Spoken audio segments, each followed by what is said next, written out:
Twitter, created by Diana Mercer for Dr. Long's Technology for School Leaders class at UAM. Do you Twitter? Even if you haven't joined Twitterverse, you have probably heard about tweets. In this PowerPoint, I will define some Twitter terms and discuss how Twitter can be used by schools and teachers. Twitter is a social networking tool. It has been called microblogging because users tell their stories in tweets of 140 characters or less. Through our tweets, we can connect, collaborate, and engage with other users. So the question for many administrators and teachers is, why should schools join Twitter? Let's look at some statistics. The number of Americans who own smartphones is at 130 million and climbing. Each month, there are more than 400 million visitors to Twitter.com and more than 200 million active users from around the world. There are 1 billion tweets sent every 2.5 days. Twitter is made for the mobile world. Parents and students are using it to get their information on the go. Social media has become the source for breaking news. I have watched very little TV and haven't read a newspaper all summer, but through social media, I saw pictures of the supermoon from all across America. I know that the jury ruled not guilty in the Andrew Zimmerman trial, and as of 8 a.m. on July 17th, I have seen no news of that royal baby's arrival. Through tweets, schools can share news and build a positive community relationship. In today's world of school choice, this can be very important. So, I promised to define some Twitter terms. A tweet.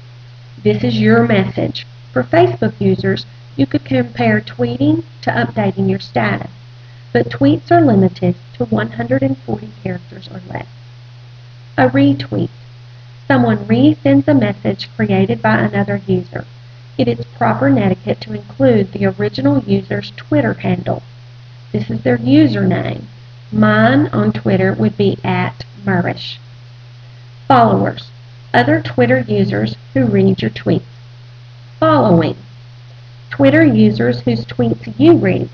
Let's go back to that Facebook analogy. Followers would be comparable to Facebook friends, except on Twitter, we don't have to follow every person who follows us. For example, I follow Nicki Minaj and Robin Roberts. Now, I haven't checked lately, but I'm pretty sure they are not on my followers list. Twitter feed or Twitter stream. These are the tweets you see when you open your Twitter page. No one else sees your feed. And of course, it will be the most recent tweets of the people you follow. Your tweets will also show up in your Twitter feed. Hashtag. This hashtag symbol is used in front of a word or a group of words with no spaces. It is a searchable item on Twitter, and users follow conversation using hashtags. We will see some hashtags used in education later in this presentation. DM. This is a private, direct message sent from one user to another. Direct messages do not show in your Twitter feed. While they are private, there have been times when accounts have been hacked and direct messages become public. Or you might receive a direct message from a friend's hacked account. Be careful in using direct messaging. A reply. This is a response from one user to another user's tweet. Responses do show up in your Twitter feed. Live tweet. Sending tweets about an event as it is happening. You will often see on TV shows along the bottom of the screen tweets to pop up, and that's when people are live tweeting watching a TV show. Probably the first way that most schools would begin to use Twitter is as a broadcast account, a one-way flow of information. For example, a tweet might be, "Reminder, school will be closed Monday in observance of Martin Luther King Jr. holiday." But Twitter can be so much more than that. It should be used for collaboration, a way to share ideas. Schools should use it as a marketing tool. We can't just sit back and wait for our good news to spread. We should control how and when it is told. And going back to that idea of school choice, parents who are shopping for the right school can follow a school's Twitter to get an idea of what is happening on that campus. And maybe the most useful way that schools can use Twitter is to gain almost instantaneous feedback from students, parents, and community stakeholders. We shouldn't stop at a school account. Teachers can use Twitter in the classroom to engage students. Using hashtags or other web tools, we can back channel, which is simply holding a conversation or a discussion about a particular event. When students are working on an assignment or a project in class or even outside of class, they can use a predetermined hashtag to tweet questions and their observations. In the classroom, the teacher could project this Twitter stream for all the students to see and use this to direct instruction and discussion. Teachers and students can also follow experts in a particular field. For example, when reading a novel, the class would follow the author or a particular chat for that book. Many times these people will respond to students' tweets. And of course, teachers can tweet assignments and reminders about due dates. Teachers might require students to tweet a summary of a chapter of an article or article that they have read. Remember, there is a limit of 140 characters. Another use would be to retweet articles and blog posts, such as supplementary materials for a lesson. Using that predetermined hashtag for an assignment, students can also share information that they find through tweets. Talk about collaboration and student-led learning. Students and teachers might live tweet field trips or other events. These tweets could be projected the next day and used in a discussion, or they could be used as a formative assessment.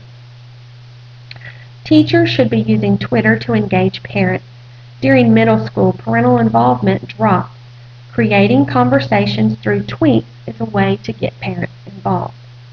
Some teachers may want to use tweet stats to gather data. This information can be used to create charts and graphs with a real meaning to the student. And of course, there is the opportunity to connect with classrooms around the world. These connections are easily made through the use of hashtags. Teachers and administrators can use Twitter to build their professional learning network. Again, using that hashtag makes this simple. Every day of the week, there are chats for various topics related to education. A Google search will help you find lists of all hashtag conversations on Twitter. By searching education chats, you will find lists that are divided by the days of the week. But anytime you're on Twitter, you can find tweets sent with those hashtags. I have listed just a few here. Lit chat would be used for teachers of literature. Muse Ed chat, of course that would be music education teachers. Ing chat, English teachers would find this chat useful. Ed chat is a chat that any teacher at any grade level or any particular subject might want to check out. Then there is also a chat for new teachers specifically, but all teachers could go there to get some great ideas. 21st Ad Chat. This is a chat for 21st century administrators. I would think that would be a chat we all might be interested in following. Math Chat for math teachers at all levels. There's a Science Chat. An AP US History Chat for those AP US History teachers. Learn Chat, again, would be a chat for all educators.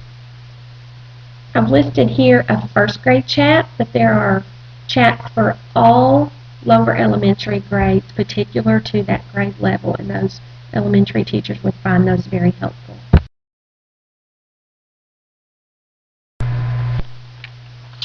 There are some helpful tools for managing and using your Twitter account. If you want to follow a particular hashtag conversation, TweetDeck makes doing so much easier. You can search for a particular hashtag, save it, and all tweets sent using that hashtag will show up in one column. I have to be honest and tell you that I had a Twitter account for several months, but just couldn't figure out how to use it. Then I downloaded TweetDeck and I was off and running. If Twitter confuses you, I suggest trying TweetDeck. Tweepy and TweetSpinner are both apps that rate Twitter users and might help you in determining who to follow or even who not to follow. Bitly is a program used to shorten links for sharing. With only 140 characters, we're all interested in a way to shorten something for sharing. TweetReach can help you track your productivity in Twitter. You can see how many retweets, who retweeted, and how many impressions you've made. That would be how many people saw a particular tweet. Use Hootsuite to manage multiple social media accounts. This is helpful if you have a blog, website, and a Facebook and Twitter account. Hootsuite can link all of these forums. Storify is used to capture tweets from an event and provides long-term storage of those tweets. This would be great for teachers to use as documentation. One app that I found in my research but have never used is Twyla. Because of its ease of use, it is called Twitter for Grandmothers. For those people a bit leery of social media, this may be the place to start. Another important app for schools is Twiriad. This app analyzes your tweet stats and gives recommendations for best times to tweet to reach your audience. Talk about reaching a targeted audience. That would be such a helpful tool. There are important things to consider when joining the Twitterverse. First, do you want your account to be public or private? With a public account, anyone can follow you or anyone can pull up your home page to view your tweets. With a private account, your followers must be approved by you and only followers can view your tweets. A drawback to this is that your tweets from a private account can't be retweeted, which limits the effectiveness of communication. A private account would limit the school's ability to build a positive relationship in the community, and especially with people outside of the community. Remember that you are what you tweet. You are building a public image with your Twitter account. When some sort of negative public relation nightmare occurs, how you handle that in your tweets can make a world of difference. It is important to be open and honest with patrons at all times. Are there liabilities with Twitter? Well, sure. There is a liability in everything we do. It is important that schools embed a social media policy in their acceptable use policy that we already have in place. Schools and teachers should monitor their accounts closely. Students should be taught to use Twitter safely. There should be a class discussion about internet safety and etiquette, and students must have input in developing a class set of rules or norms for participating in chats. I found this analogy at eSafety.com, and I think it's just so appropriate for what we're facing in schools today. And it goes like this.